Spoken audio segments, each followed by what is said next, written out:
Today's team composition is all about a Greninja team for Jungle Cup. So let's begin the video here with that Shadow Whiskas up against us. This is most probably a problematic lead for us because it can destroy down our Clodsire. Clodsire is not gonna be afraid of a lot of things, but when you have a very bad lead, well, it is always gonna be the worst lead, and Whiskas here is just gonna dominate this matchup. So eventually switching out to our Vigoroth, getting a shield in the process, which was kinda wild to be fair, and now my Clodsire can go into the battle.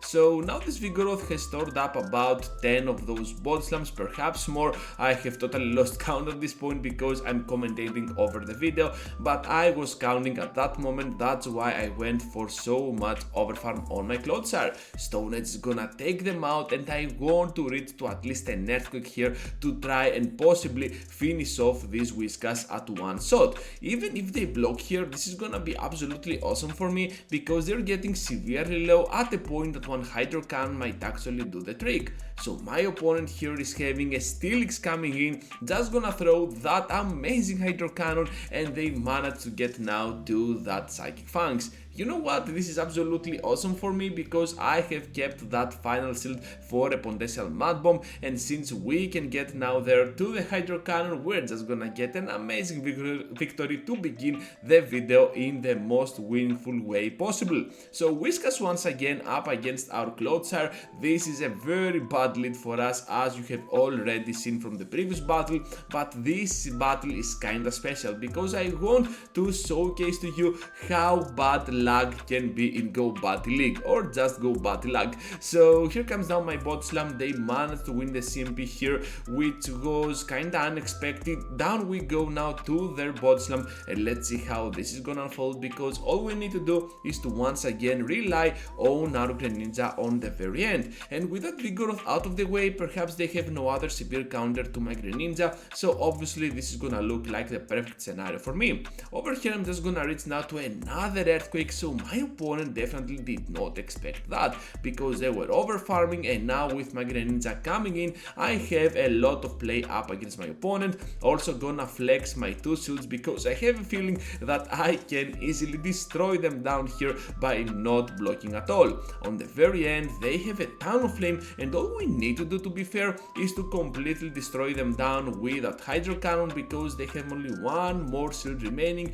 Now they have zero, and in the process we're just gonna block whatever they throw, reach the Stone Edge, and grab this victory for us. But here is where the magic begins. I have gone for the excellent, you saw that, right? So even after the lag, I should have gotten to the victory, but somehow in a very weird, miraculous ways they managed to survive. So I don't know what happened. That should have gotten to the one shot. What is happening? I have no clue at all. But yeah, it is what it is, and we're just gonna keep going into the next one. So Vigoroth is the most common lead that you're gonna get in Jungle Cup because this is the Vigoroth Cup after all. Anyways, into the switch now with that Mandibuzz. I know that this Pokemon has nothing to throw at me. This is the most boring Pokemon to use in the entire Jungle Cup because it can take the hits, and at the same time it does almost no damage at all on whatever it hits. And right here I'm just gonna come into the battle with my Greninja, taking full advantage of the fact that they cannot hurt us at all.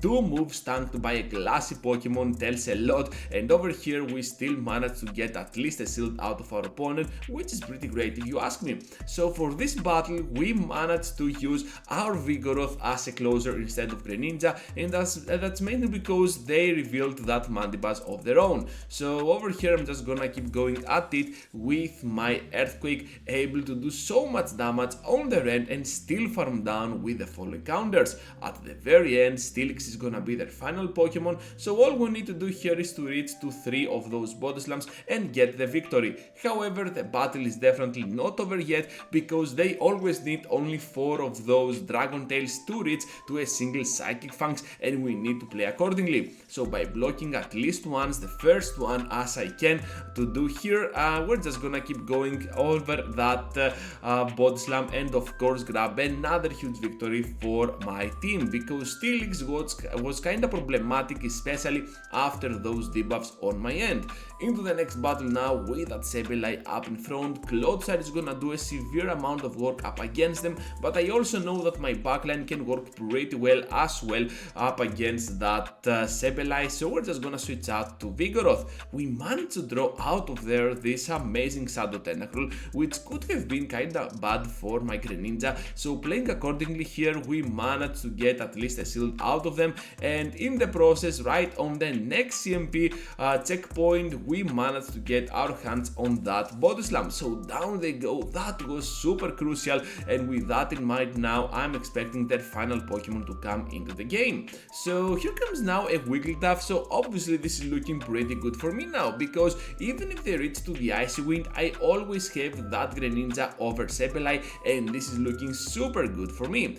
I also know that this Icy Wind will not knock me out, so if I am kinda careful and they do not catch my move on Sableye, we can always have the upper hand towards the end game. Just gonna block just in case this is a return, but to be fair, they did not even charge up to it. So here comes now another foul play, and we know that this is a foul play because they only did 6 more of those Shadow Claws. So at this point, I'm just gonna get to the Hydro Cannon to finish off the Sableye and do one more Hydro Cannon to finish off the remaining HP that this Wigglytuff is having. I'm telling you, Greninja is an amazing closer for this format of Jungle Cup. Into the next battle now, up against another buggy battle, and you're gonna see in a while what I mean, because this Pokemon is gonna get access to the Mud Bomb. I'm trying to get to the move, I pressed it twice as you saw, but it was not pressed at all. I don't know what is happening, Wing Connection was not popping up either, so yeah, you can already tell that I'm lagging a ton. Anyways, Earthquake now on their end, and they take this time the move, which means that we absolutely got the beat on that Toxicroak on the one shield scenario anyways. So this Skarmory now is gonna reach to the Brave Bird, which was kinda bad for me at that point, because now I once again need to completely rely on my Greninja, and to my surprise they have a Clodsire of their own at the very end. So I'm trying to fish for the boost here, but this is obviously a big mistake, because if I could go straight for those Hydro Cannons, perhaps we could have had the upper hand over our opponent. So another Night Slash is coming up. I'm still trying to get that boost on my end, but I can totally not do it. However, we managed to get that final shield out of play. And now with my Clodsire able to come in super clutch here, we can have kinda of a very good environment, because we protect our Greninja from further harm. So now with that Skarmory coming into the battle, we can get our hands on the Hydro Cannon, but it is not gonna be enough, and we're gonna get knocked out instead by a single move. If I could throw back there that Body Slam from Vigoroth, or if I was not lagging at all, perhaps we could have gotten the win as well, but my opponent definitely took advantage of my weaknesses, and they absolutely won that battle, so well played to them. Into the next battle now with that Mandibuzz up against us, able to get to back Stone Edges here, and of course whatever they throw can easily be taken. However, you can already see that a simple Stone Edge doesn't do even about half of that total HP, which means that we need 3 of those to guarantee the knockout. So eventually Mandibuzz can still beat down our Clodsire if they want to. Knowing that fact, I'm just gonna switch out now to my Vigoroth and do as much work as I can while they merge into the battle with a Talonflame. So let's see how this is gonna go, because what I like about Vigoroth this season is Rock Slide, and we can definitely have the upper hand over any flyer with that move. Another Rock Slide is imminent. I have made them think that this Talonflame is gonna be a severe threat to my third Pokemon as well, and now that we reveal our Greninja, we can have the upper hand no matter what. They need a couple of Incinerates more to get to another move, taking full advantage of that fact, and we managed to deliver the finishing blow with that Hydro Cannon. So right here I'm just gonna get my hands on the Night Slash, then switch out to my Clodsire, and I know that I can get to a couple of Stone Edges before they farm me down. Of course, now Mandibuzz is coming up into the battle, and this is gonna be just the aerial ace, which means that we can can survive, still farm down, and get out of here with another Stone Edge. That was a huge play, and we managed to get another huge victory for our team. Into the final one now with that Vigoroth once again up in front. Once again though, I want to remind to you that this is the most common lead that you are gonna get, so this battle is gonna be extremely informative for you. So Stone Edge now for that extra damage on their end, but of course we always need two of those moves to finish them down. Another Body Slam can easily be taken,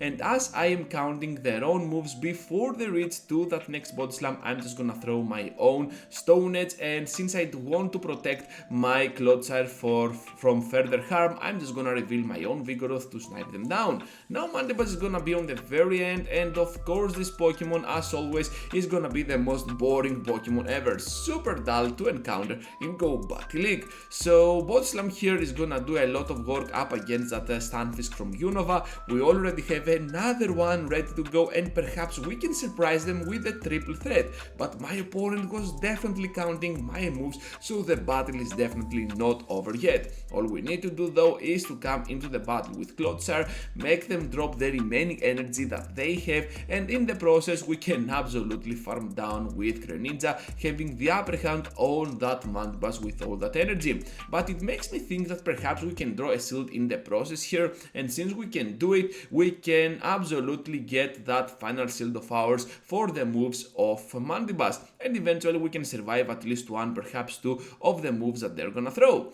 So anyways, here comes now the first one. It ends up being just the Aerial Ace, but it deals a lot of damage in the process. However, those snarls are never gonna be enough to finish us down, so we managed to get the shield here with that Night Slash, which was absolutely crucial, and now we can get our hands on the Hydro Cannon to finish off that Mandibuzz, and Stunfisk will follow the same fate since we can grab this final victory for this video. That is gonna be all for today, trainers. Thank you for watching and for sticking around till the end. Before you go, like the video, subscribe to the channel, and comment down below which was your favorite moment of today's content. With that said, thank you for watching once again, and I hope to see you all into the next one. Take care, trainers.